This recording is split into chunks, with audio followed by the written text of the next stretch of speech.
ஆன்மீக சொந்தங்கள் அனைவருக்கும் வணக்கங்க. இன்றைக்கி நாம் நம்மளுடைய சேனலில் என்ன மாதிரியான விஷயங்கள்லாம் பார்க்க போகிறோன்னு பார்த்தீங்கன்னா, ராசி சக்கரத்தில் 7வது ராசியாக வரக்கூடிய துலாம் ராசி அன்பு நேயர்கள் அனைவருக்கும் பிப்ரவரி மாதம் 1ஆம் தேதி மிகப்பெரிய பௌர்ணமியானது நடக்குது. இந்த பௌர்ணமிக்கு பிறகு கிரகங்களுடைய மாற்றங்கள் மாறுவதால் உங்களுக்கு என்ன விதமான மாற்றங்கள் கிடைக்கும், என்ன விஷயத்தில் கவனமாக இருக்கணும், என்னென்ன விஷயங்கள்லாம் பண்ணணும் பண்ணக்கூடாது, பரிகாரங்கள் மாதிரி ஏதாவது விஷயங்கள் உங்களுக்கு சொல்லியிருக்காங்களா?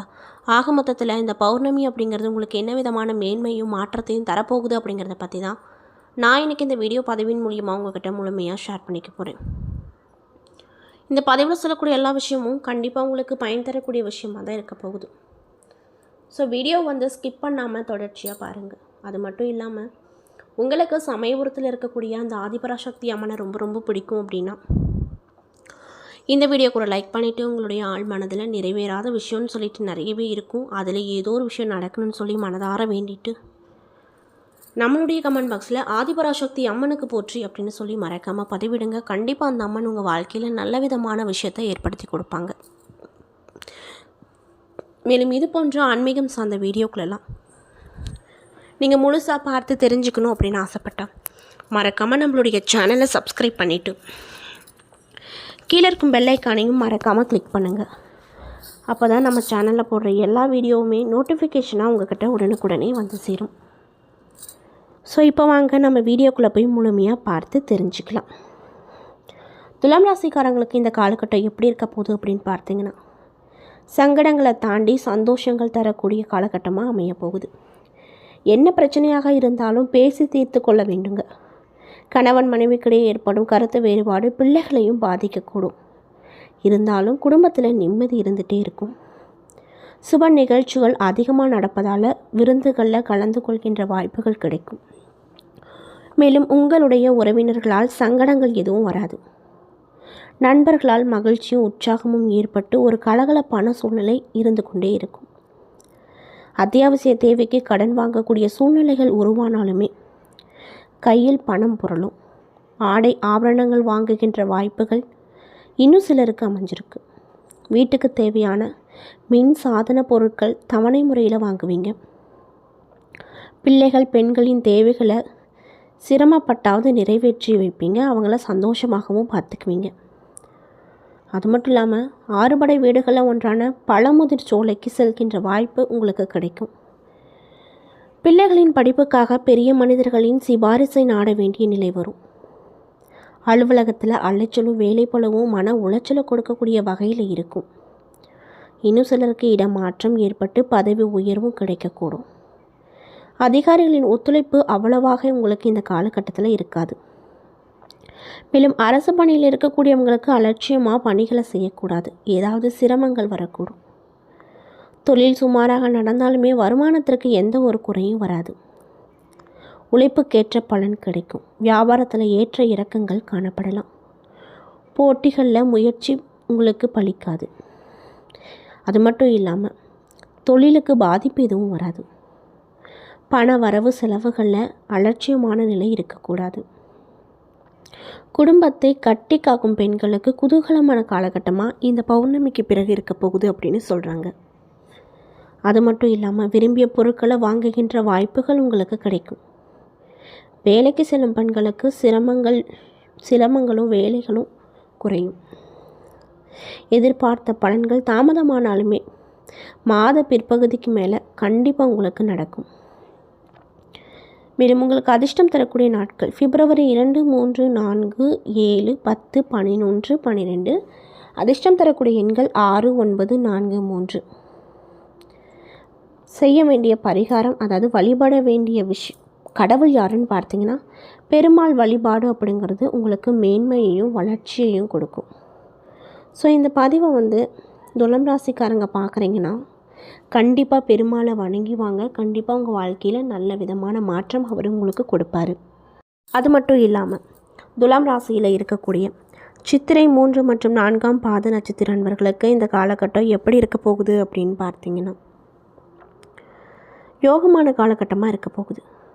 உங்கள் ராசிக்கு தன குடும்பாதிபதியும் சப்தமாதிபதியுமான தைரிய வீரியம் காரகன் அப்படின்னு சொல்லக்கூடிய செவ்வாய் கேதாந்திர ஸ்தானமான 4வது இடத்துல உச்சமாக சஞ்சரிப்பதால் உங்கள்கிட்ட இருந்து சோம்பல் நிலவே எல்லாமே விலகி சுறுசுறுப்பாக செயல்படுவீங்க. அரைகுறையாக விட்டு வைத்த வேலைகளை முடித்து லாபத்தை பார்ப்பீங்க. பயந்து பயந்து செயல்பட்ட நிலை இனி இருக்காது. உங்களை குறை கூறியவர்களும் பாராட்டும் நிலை உண்டாகும்.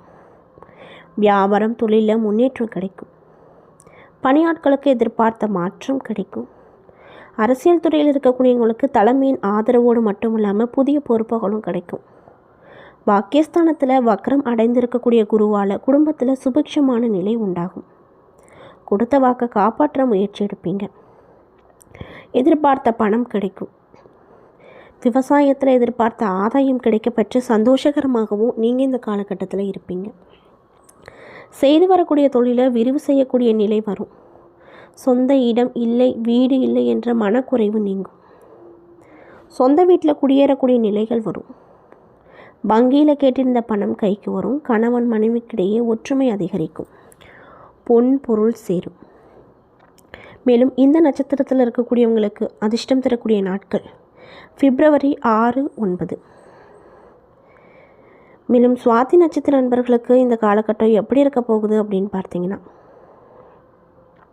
பூர்வ புண்ணிய ஸ்தானத்தில் கர்மகாரகன் அப்படின்னு சொல்லக்கூடிய சனியோடு ராகு கூட்டணி அமைத்திருப்பதால் உங்களுடைய குடும்பத்தில் ஏதேனும் நெருக்கடி பிரச்சனைகள் இருந்து கொண்டே இருக்கும்.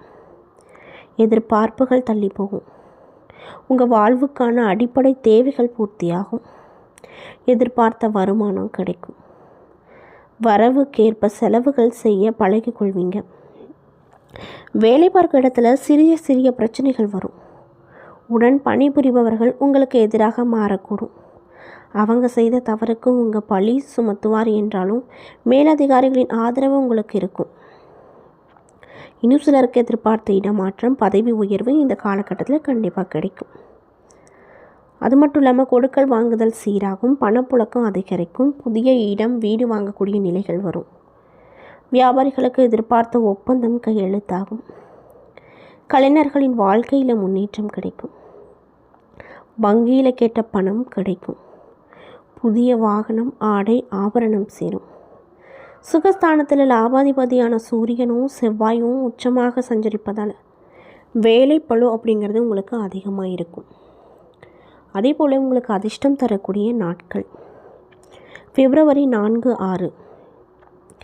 அது மட்டும் இல்லாமல் விசாகம் 1, 2, 3 பாத நட்சத்திர நண்பர்களுக்கு இந்த காலகட்டம் எப்படி இருக்க போகுது அப்படின்னு பார்த்தீங்கன்னா, ரொம்பவே கவனமாக இருக்க வேண்டிய காலகட்டமாக சொல்லப்பட்டிருக்கு. அதாவது ஞானக்காரகன் அப்படின்னு சொல்லக்கூடிய குரு பாக்கியஸ்தானத்தில் வக்ரமாகி இருப்பதால் பணவரவில் எதிர்பார்த்த தடைகள் வரும். அவசரமாக சில வேலைகளில் ஈடுபட்டு நெருக்கடிகளுக்கு ஆளாக நேரிடும். உடலில் ஏற்பட்ட பாதிப்பு நீங்கும். விரய செலவுகள் குறையும்.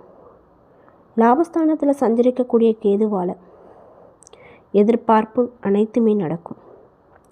வியாபாரம் தொழிலில் ஏற்பட்ட நெருக்கடிகள் விலகும். தேவைக்கேற்ப பணம் வந்து கொண்டே இருக்கும். மேலும் விஐபிகளின் ஆதரவு கிடைக்கும். அது மட்டும் இல்லாமல் இடம் வீடு வாங்கக்கூடிய முயற்சியில் நீங்கள் ஈடுபட்டிருக்கீங்கன்னா அதில் வெற்றி அப்படிங்கிறது உங்களுக்கு தான். பிப்ரவரி 7 முதல் ராசிநாதன் சுக்கிரன் சாதகமாக சஞ்சரிப்பதால் ஆடை ஆபரண சேர்க்கை உண்டாகும். கணவன் மனைவிக்குள்ளே ஏற்பட்ட பிரச்சனை விலகி ஒருவரை ஒருவர் புரிந்து கொண்டு செயல்படுவீங்க. புதிய வாகனம் வாங்குவீங்க.